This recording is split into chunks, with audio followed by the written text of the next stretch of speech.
You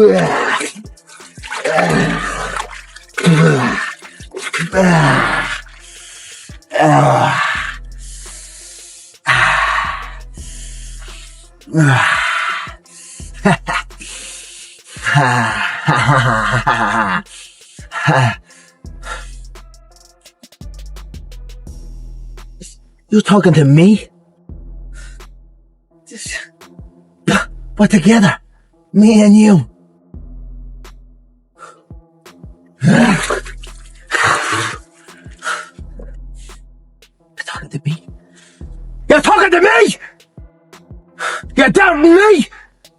That they'll always be true? This Conor McGregor fight in July is going to be fucking bananas. It's going to be bananas. I mean, people are going to go crazy for the return of Conor McGregor because he's a giant personality. But don't expect the same.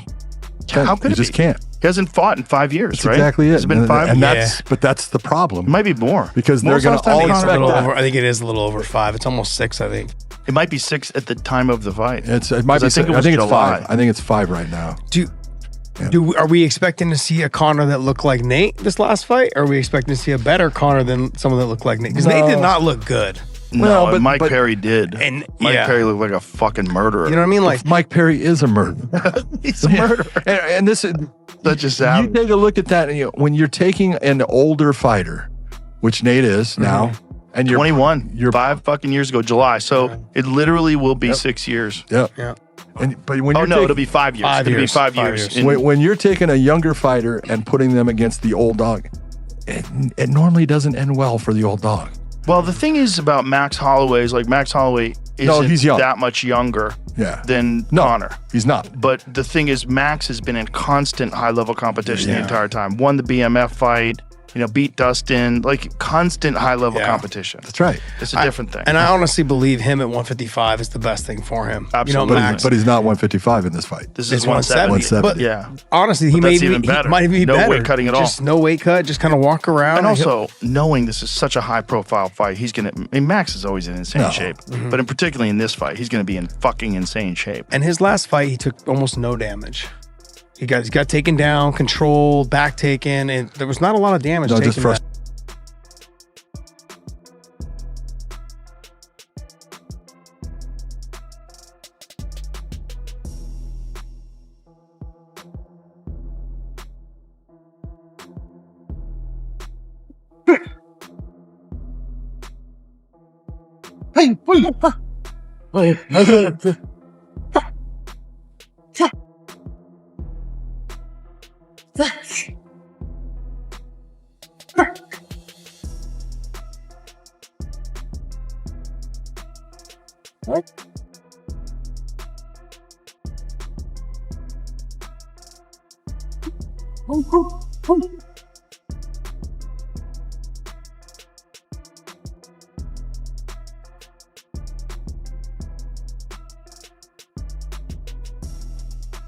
Conor doesn't need to fight.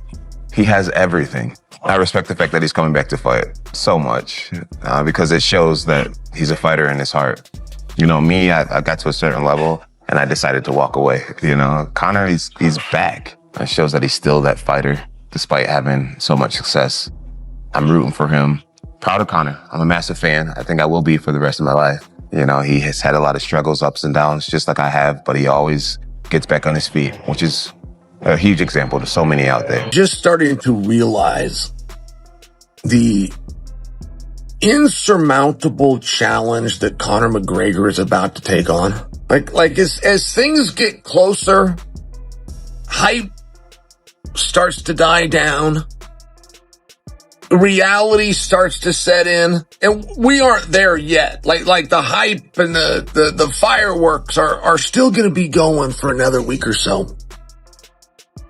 But as we get closer and that starts to die down, I will tell you, I find what Conor McGregor is attempting to do to be inspirational. And there are not very many, if any, famous elitist millionaires that I could be inspired by. But this task really is remarkable. You have the worst injury that I've ever seen in our sport. Now, I've seen 3 other athletes with the same injury, but I haven't seen a worse injury. You have an athlete who is returning to a weight class outside of his prime, which historically, including boxing, does not go well. And he's going into what I believe to be the hardest proposition in sport. As the highly anticipated fight between Conor McGregor and Max Holloway draws closer, the entire MMA world is buzzing with excitement. Fans, former champions, elite fighters, respected coaches, and experienced analysts have all weighed in on what could happen when these two stars finally step into the octagon. However, their opinions are far from unanimous. Some experts believe McGregor's explosive striking and legendary knockout power could end the fight early, just as he has done so many times before. Others argue that Holloway's relentless pace, incredible cardio, and ability to push forward for 5 hard rounds could create serious problems for the Irish superstar. With both fighters bringing unique strengths and proven championship experience, the debate continues to grow louder. The biggest question remains the same. When the cage door closes, which fighter will prove the experts right? It's not just Conor too, but look at the excitement at 155 pounds. Like, it's back again. And particularly with Gaethje winning the belt. There's so many contenders now. Like, who's gonna be the lucky winner to get the next title shot? If Conor wins, we all know it's gonna go to Conor. But if Conor doesn't win, it could be Max Holloway, who beat Justin. It could be Charles Oliveira, or you give it to who everybody, the majority of the people actually want, in Arman Tsarukyan. And that would be the most deserving. My guy, listen. At this point, Justin can pick.